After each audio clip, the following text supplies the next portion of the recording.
Shalom, bagaimana kabar Bapak Ibu Majelis, Bapak Ibu, saudara-saudara dan adik-adik semuanya? Kiranya tetap semangat dan sehat. Jika Tuhan memperkenankan kita untuk menerima perjamuan kudus pembebasan tanggal 16 Agustus 2020, kita akan bersama-sama pada saat ini untuk mempersiapkan diri kita. Mari kita membuka hati kita, menyerahkan diri kita untuk tetap berjalan sesuai dengan kehendak-Nya. Kita akan bersama-sama menyanyikan dari Kidung Jemaat 441 bait 1 dan kedua. Ku ingin menyerahkan.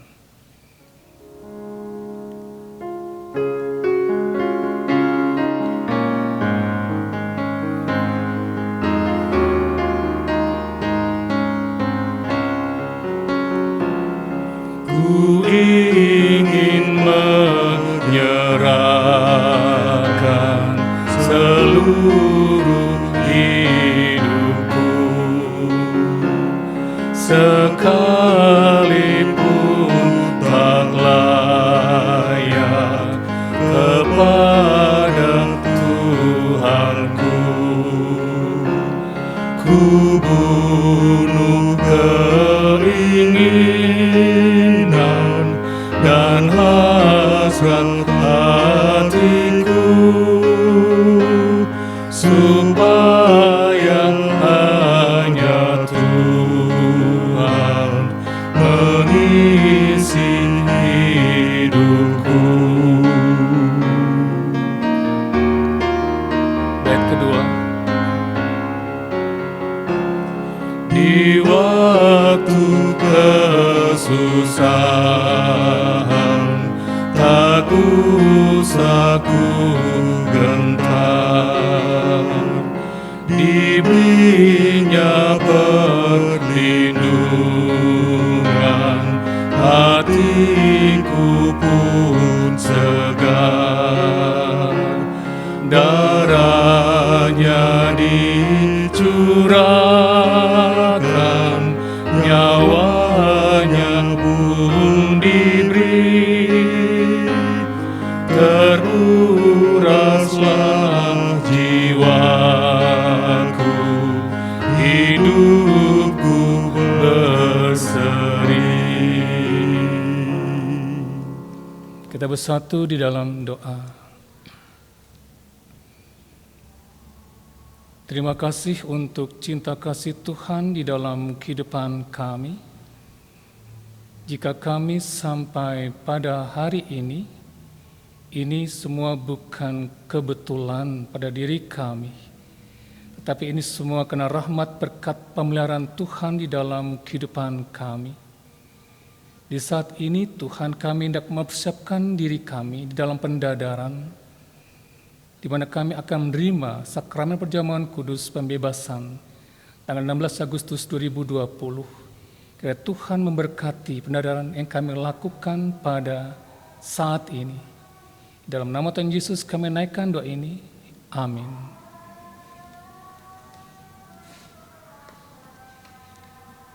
Kita akan bersama-sama untuk membuka dari Perjanjian Baru, dari surat Filipi pasal 3,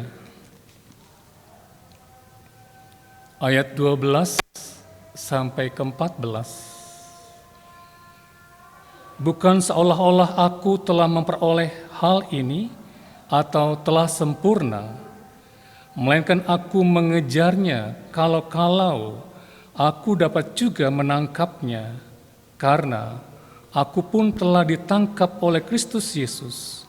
Saudara-saudara, aku sendiri tidak menganggap bahwa aku telah menangkapnya, tetapi ini yang kulakukan, aku melupakan apa yang telah di belakangku dan mengarahkan diri kepada apa yang dihadapkanku dan berlari-lari kepada tujuan untuk memperoleh hadiah, yaitu panggilan surgawi dari Allah dalam Kristus Yesus. Demikian sabda Tuhan. Bapak Ibu Majelis, Bapak Ibu, saudara-saudara dan anak-anakku yang diberkati oleh Tuhan, Setiap aktivitas ataupun pekerjaan dari kita manusia tentu memiliki tujuan. Karena kita memiliki tujuan itu, maka pekerjaan ataupun aktivitas yang kita lakukan, kita melakukannya dengan penuh semangat. Pertanyaannya adalah, apakah hal itu juga ada dalam kehidupan keberimanan kita? Apakah tujuan itu juga ada dalam kehidupan keberimanan kita? Sehingga kita dapat mengarahkan hidup kita ke dalam tujuan keberimanan itu. Ataukah kita hanya merasa cukup ketika kita melakukan pengakuan percaya? Ada seorang bapak, katakanlah dia bernama Pak Randu.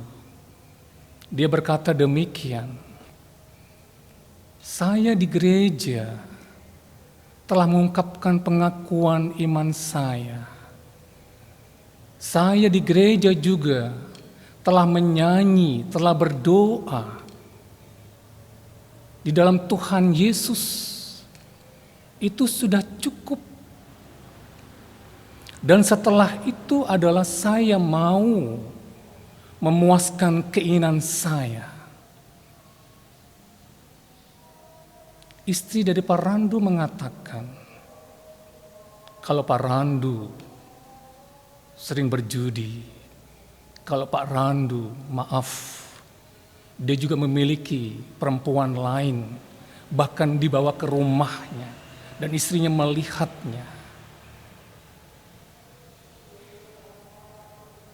Dia tidak memiliki tujuan keimanannya. Walaupun kita tidak seperti Pak Randu, apakah kita juga memiliki tujuan dari keberimanan kita? Dalam surat yang ditulis kepada jemaat di Filipi, Rasul Paulus menunjukkan kepada orang percaya bahwa dia memiliki dalam kehidupannya tujuan keberimanannya. Apa itu tujuannya? Dikatakan panggilan surgawi dari Allah dalam Kristus Yesus. Apakah wujud konkret dari panggilan surgawi dari Allah dalam Kristus Yesus? Di sini Rasul Paulus tidak menjelaskannya. Tetapi pada saat dia menuliskan surat kepada jemaat di Filipi, dia masih harus terus berlari dan berlari. Dia berlari untuk mencapai tujuan ke sana. Dan dia belum merasa cukup. Karena dia masih harus terus berlari. Karena dia menggambarkan itu bagaikan pertandingan ataupun perlombaan. Dia belum merasa cukup, dia belum merasa puas. Aku harus terus berlari sampai tujuan ke sana. Kalau kita melihat kehidupan dari Rasul Paulus, kita mendapati secara diri kita, oh seharusnya Rasul Paulus sudah cukup ya. Tidak bagi Rasul Paulus. Rasul Paulus tidak hanya mengalami pertobatan yang sungguh-sungguh. Dia membuka hati bagi Kristus. Dan dia juga memberikan panggilannya untuk memberitakan kabar baik. Dalam tugas pelayanannya itu, dia menghadapi para penguasa-penguasa. Dia juga menghadapi masyarakat ataupun orang-orang yang menolak pemberitaan dirinya, pemberitaan kabar baik dari dirinya. Dia dipenjara, dia dilempari batu pernah. Dan tidak hanya itu saja, alam pun juga menghambat dirinya. Kapalnya pernah karam ketika angin bertiup kencang. Tetapi dia tetap setia untuk mencapai tujuan ke sana. Mungkin ada pertanyaan, Rasul Paulus itu terobsesi menjadi orang yang terkenal, untuk menjadi sebuah ikon. Kalau kita membaca konsep teologi dari Rasul Paulus tidak terobsesi untuk menjadi orang yang terkenal. Bagi dirinya, perjalanan kehidupannya bagaikan sebuah pertandingan, sebagai sebuah perlombaan untuk mencapai tujuan panggilan sorgawi dari Allah dalam Kristus Yesus. Secara manusiawi bagi kita itu sudah cukup, tapi bagi Rasul Paulus tidak. Bagi dia, perjalanan kehidupan akan menjadi sempurna pada akhirnya, dan endingnya adalah ketika seseorang dipanggil oleh Tuhan di dalam kematian.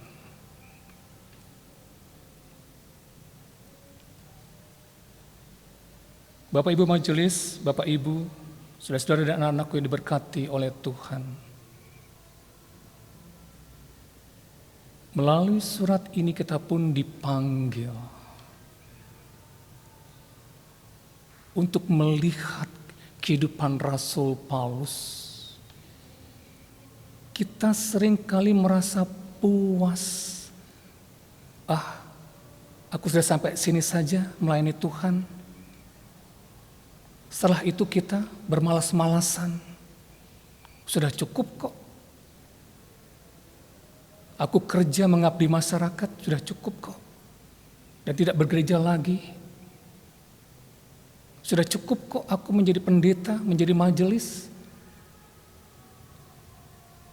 Dan terlibat dalam komisi-komisi, sudah cukup kok. Santai-santai aja lah hidup saya.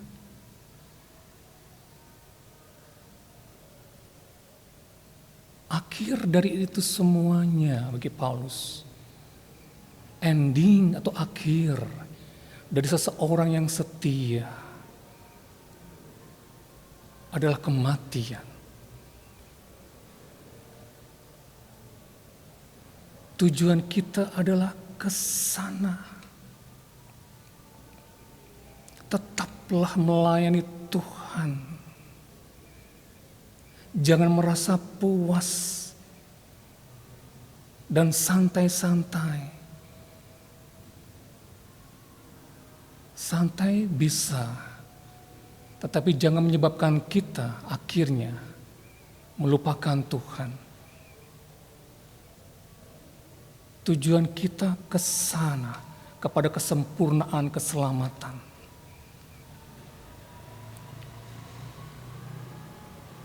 Tanggal 16 Agustus 2020, kita akan menerima sakramen perjamuan kudus.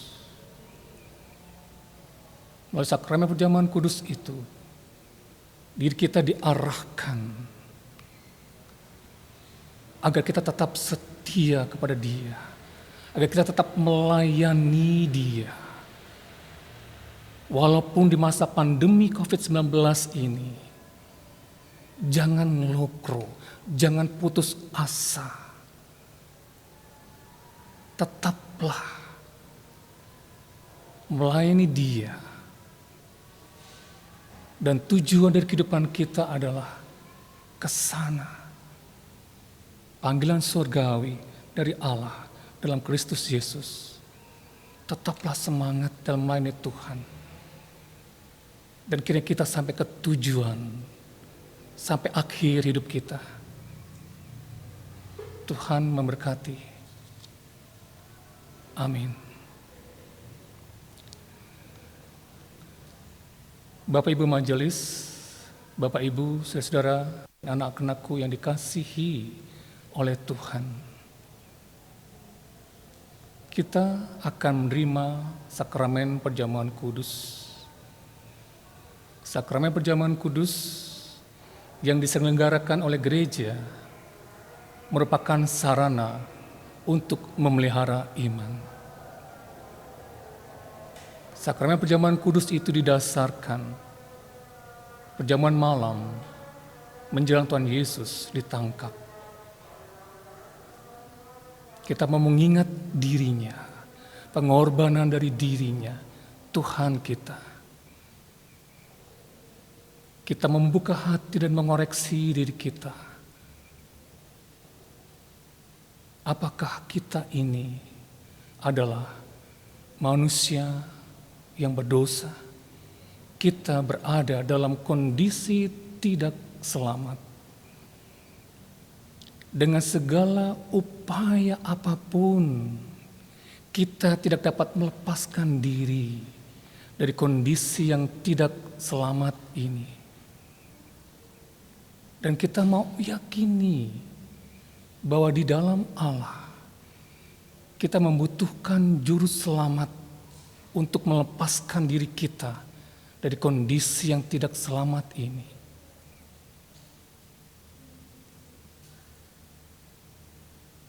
Yang kedua, jika kita selama ini sikap, ucap, dan perilaku kita telah melanggar kehendak Tuhan, berjudi, mabuk-mabukan, memiliki istri orang lain, berzina ataupun yang lainnya, datang ke kekuatan kuasa-kuasa gelap, bertobatlah. Kita membuka hati kita bagi Dia, Kristus yang telah menyelamatkan kita. Dan kita mau sungguh-sungguh untuk hidup di dalam anugerah Allah dengan ucapan syukur dan senantiasa membaca firman Tuhan. Kita hening sejenak.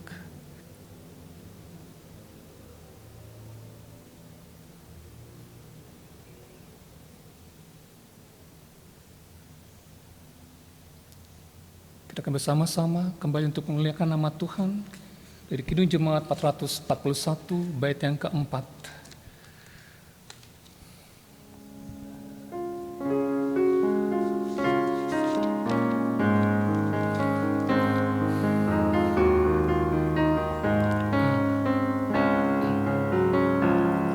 Setiap aku jatuh, dirangkulku erat, tak kunjung dibiarkan anaknya tersesat, dan Roh-Nya menerangkan kasih-Nya yang besar, sehingga dalam susah hatiku bergema. Kita berdoa. Terima kasih untuk penyertaan Tuhan pada kami di dalam kami mengikuti pendadaran pada saat ini. Kiranya Tuhan, kami dapat mempersiapkan diri kami untuk menerima dan melayani sakramen perjamuan kudus pembebasan tanggal 16 Agustus 2020. Berkatilah kami ya Allah Bapa di surga, dan berilah kami pun dapat menghayati pengorbanan Tuhan di dalam kehidupan kami. Dan kiranya kami dapat menjaga anugerah keselamatan yang Allah berikan dalam kehidupan kami sampai akhir hidup kami. Dan kami dapat menjaga anugerah Tuhan itu. Dan kami dapat menunjukkan siapakah diri kami dengan kami melakukan setiap aktivitas dan kegiatan-kegiatan kami bagi kemuliaan nama Tuhan. Dan kiranya kami tidak merasakan keputusasaan. Dan kiranya kami tidak hanya bermalas-malasan ketika kami menghadapi pandemi COVID-19 ini. Tuhan, tolonglah kami. Mampukanlah kami untuk menjalani ini dengan tetap setia dan semangat di dalam perpelayanan, dengan tetap memiliki pengharapan di dalam Tuhan. Terima kasih. Kami dapat memasrahkan seluruh kehidupan kami sepenuhnya di dalam kuat kuasa-Mu. Dan kami akan berdoa seperti Tuhan ajarkan kepada kami. Bapa kami yang ada dalam surga, dikuduskanlah nama-Mu, datanglah kerajaan-Mu, jadilah kehendak-Mu di bumi seperti di surga. Berikanlah kami pada hari ini makanan kami yang secukupnya, dan ampunilah kami akan kesalahan kami, seperti kami juga mengampuni orang yang bersalah pada kami. Dan janganlah membawa kami dalam pencobaan, tapi lepaskanlah kami daripada yang jahat. Karena Engkaulah yang punya kerajaan, dan kuasa, dan kemuliaan, sampai selama-lamanya. Amin. Tuhan memberkati saudara dan saya.